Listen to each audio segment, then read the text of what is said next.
বন্ধুরা, কাহারও দিন সমান নাহি যায়, আজকে যে রাজাধিরাজ কাল সে ভিক্ষা চায়। এটাই ঘটনা।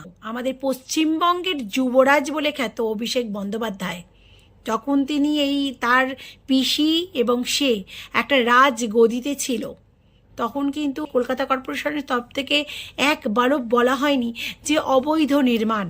কিন্তু আজকে পশ্চিমবঙ্গের পালাবদল হয়েছে, বিজেপি সরকার এসেছে।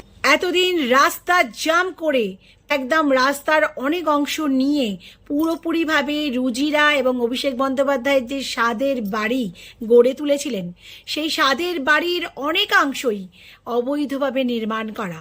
এটা আমি বলছি না, কলকাতা কর্পোরেশন বলছে। এই অবৈধ নির্মাণের জন্য এসেছে নোটিশ পাঠিয়েছে কলকাতা কর্পোরেশন। 7 দিনের মধ্যে যদি অভিষেক বন্দ্যোপাধ্যায়ের এই স্বাদের 188A শান্তিনিকেতন যে অবৈধ নির্মাণটা আছে সেটা যদি ডিমোলিশন না করা হয়, তাহলে কিন্তু কলকাতা কর্পোরেশনের তরফ থেকে বুলডোজার এনে সেটা ডিমোলিশ করা হবে। হরিশ মুখার্জি রোডের সেই শান্তিনিকেতন বাড়িটি, যার নাম্বার হচ্ছে 188A শান্তিনিকেতন। আর এই শান্তিনিকেতন পুরো প্রপার্টিটি লিভস অ্যান্ড বাউন্ডস নামের প্রাইভেট লিমিটেড কোনো কোম্পানির।